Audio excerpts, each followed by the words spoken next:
ನಮಸ್ಕಾರ. ನಾನು ಪವಿತ್ರ ಭಾಗವತ್. ಮಿಸೆಸ್ ಭಾಗವತ್ ಚಾನಲ್‌ಗೆ ನಿಮ್ಮೆಲ್ರಿಗೂ ಪ್ರೀತಿಯ ಸ್ವಾಗತ.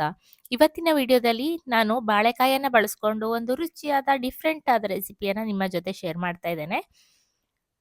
2 ಬಾಳೆಕಾಯಿಯನ್ನ ತಗೊಂಡಿದ್ದೇನೆ. ಚೆನ್ನಾಗಿ ತೊಳೆದು ತಗೊಂಡಿದ್ದೇನೆ. ನಂತರ ಇಡ್ಲಿ ಪಾತ್ರೆಯಲ್ಲಿ ನೀರನ್ನ ಕಾಯಲಿಕ್ಕೆ ಇಟ್ಟು ಅದರಲ್ಲಿ ಬಾಳೆಕಾಯಿಯನ್ನ ಇಟ್ಟು ಮುಚ್ಚಿ ಇದನ್ನ ಒಂದು 10 ನಿಮಿಷ ಬೇಯಿಸ್ಕೊಳ್ತೇನೆ. ಬಾಳೆಕಾಯಿಯ ಸಿಪ್ಪೆಯ ಬಣ್ಣ ನೋಡ್ಬೋದು ಚೇಂಜ್ ಆಗ್ತದೆ. ಸಿಪ್ಪೆ ಸ್ವಲ್ಪ ಮೆತ್ತಗಾಗ್ತದೆ. ಇಷ್ಟ ಆದ ತಕ್ಷಣ ನಾವು ಉರಿಯನ್ನ ಆಫ್ ಮಾಡ್ಕೊಂಡು ತಣ್ಣಗಾಗ್ಲಿಕ್ಕೆ ಬಿಡ್ಬೇಕು. ತಣ್ಣಗಾದ ನಂತರ ಸುಲಭವಾಗಿ ಬಾಳೆಕಾಯಿಯ ಸಿಪ್ಪೆ ತೆಗಿಲಿಕ್ಕೆ ಬರ್ತದೆ. ಬಾಳೆಕಾಯಿ ಸ್ವಲ್ಪ ಬೆಂದಿರ್ಬೇಕು. ತುಂಬಾ ಮೆತ್ತಗಾಗುವ ತನಕ ಬಾಳೆಕಾಯಿಯನ್ನ ಬೇಯಿಸಬಾರ್ದು. ಸಿಪ್ಪೆ ತೆಗಿಲಿಕ್ಕೆ ಬರ್ಬೇಕು ಅಷ್ಟಾದ್ರೆ ಸಾಕು. ನಂತರ ಇದನ್ನ ತುರಿಲಿಕ್ಕಿದೆ. ತುಂಬಾ ಮೆತ್ತಗೆ ಬೇಯಿಸ್ಕೊಂಡ್ರೆ ಇದನ್ನ ತುರಿಯುವುದು ಕಷ್ಟ. ತುರಿದಾಗ ಮುದ್ದೆ ಆಗಿ ಹೋಗ್ತದೆ. ರೆಸಿಪಿಯನ್ನ ಮಾಡಿದಾಗ ಚೆನ್ನಾಗಿ ಬರುವುದಿಲ್ಲ. ಹಾಗಾಗಿ ಸ್ವಲ್ಪ ಗಟ್ಟಿ ಇರುವಾಗಲೇ ಉರಿಯನ್ನ ಆಫ್ ಮಾಡಿ ತಣ್ಣಗಾಗ್ಲಿಕ್ಕೆ ಬಿಡ್ಬೇಕು. ಈಗ ಬಾಳೆಕಾಯಿಯನ್ನ ತುರ್ಕೊಳ್ತಾ ಇದ್ದೇನೆ. ದೊಡ್ಡ ತುರಿಯ ತುರಿಮಣೆಯಲ್ಲಿ ಇದನ್ನ ತುರ್ಕೊಳ್ಬೇಕು. ಚಿಕ್ಕ ತುರಿಯ ತುರಿಮಣೆಯಲ್ಲಿ ತುರ್ಕೊಂಡ್ರೆ ರೆಸಿಪಿ ಅಷ್ಟು ಚೆನ್ನಾಗಿ ಬರುವುದಿಲ್ಲ.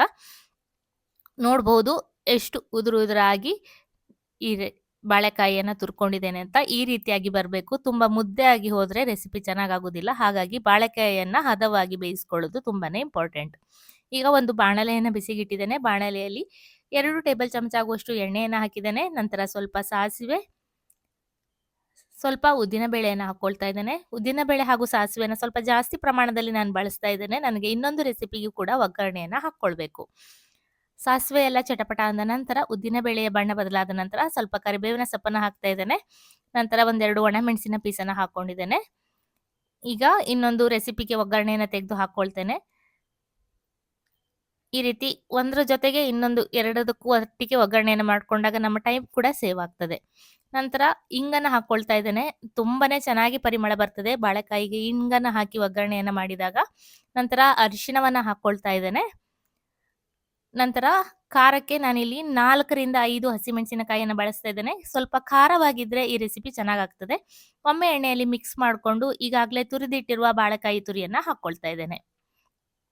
ನಾನಿಲ್ಲಿ ಬಳಸ್ತಾ ಇರೋದು ಸಾಂಬಾರಿಗೆಲ್ಲ ಬಳಸ್ತೇವಲ್ಲ ಆ ಬಾಳೆಕಾಯಿ. ನಮ್ಮೂರಲ್ಲಿ ಇದಕ್ಕೆ ಶಾನ್ ಬಾಳೆ ಅಂತ ಹೇಳ್ತೇವೆ. ಕೆಲವು ಕಡೆ ಇದಕ್ಕೆ ಕಲ್ಯಾಣ್ ಬಾಳೆ ಅಂತ ಕೂಡ ಹೇಳ್ತಾರೆ. ಸಾಂಬಾರು ಪಲ್ಯ ಎಲ್ಲ ಮಾಡ್ಲಿಕ್ಕೆ ಬಳಸುವ ಬಾಳೆಕಾಯಿಯನ್ನ ನಾನಿಲ್ಲಿ ಬಳಸಿರೋದು. ರುಚಿಗೆ ಬೇಕಾಗುವಷ್ಟು ಉಪ್ಪನ್ನ ಹಾಕೊಳ್ತಾ ಇದ್ದೇನೆ. ನಂತರ ಒಗ್ಗರಣೆಯಲ್ಲಿ ಬಾಳೆಕಾಯಿಯ ತುರಿಯನ್ನ ಚೆನ್ನಾಗಿ ಮಿಕ್ಸ್ ಮಾಡ್ಕೊಳ್ಬೇಕು. ಚೆನ್ನಾಗಿ ಮಿಕ್ಸ್ ಮಾಡಿ ಆದ ನಂತರ ಒಂದು 5 ನಿಮಿಷ ಇದನ್ನ ಸಣ್ಣ ಉರಿಯಲ್ಲಿ ಮುಚ್ಚಿಟ್ಕೊಳ್ಬೇಕು. ಮಧ್ಯ ಮಧ್ಯ ಮಿಕ್ಸ್ ಮಾಡ್ಕೊಳ್ತಾ ಒಂದು 5 ನಿಮಿಷ ಬೇಯಿಸ್ಕೊಂಡ್ರೆ ರುಚಿಯಾದ ಬಾಳೆಕಾಯಿಯಿಂದ ತುರಿದು ಮಾಡುವ ಪಲ್ಯ ರೆಡಿ ಆಗ್ತದೆ. ತುಂಬಾನೇ ರುಚಿಯಾಗಿರ್ತದೆ.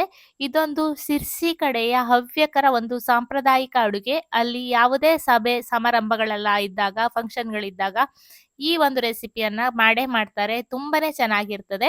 ಖಂಡಿತ ನೀವಿನ್ನು ಟ್ರೈ ಮಾಡಿಲ್ಲ ಅಂದ್ರೆ ಒಮ್ಮೆ ಆದ್ರೂ ಟ್ರೈ ಮಾಡಿ ನೋಡಿ.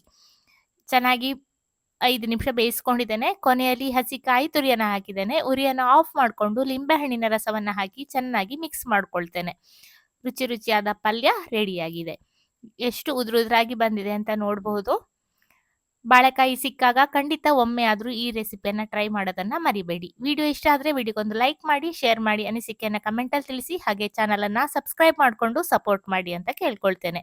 ಈ ರೆಸಿಪಿ ಮೊಸರನ್ನದ ಜೊತೆ ಹಾಗೆ ಮಜ್ಜಿಗೆ ಅನ್ನದ ಜೊತೆ ಸಾರನ್ನದ ಜೊತೆ ತುಂಬಾನೇ ಚೆನ್ನಾಗಿರ್ತದೆ. ಟ್ರೈ ಮಾಡಿ. ಇನ್ನೊಂದು ಹೊಸ ರೆಸಿಪಿಯೊಂದಿಗೆ ಬರ್ತೇನೆ. ಅಲ್ಲಿಯವರೆಗೂ ನಮಸ್ಕಾರ.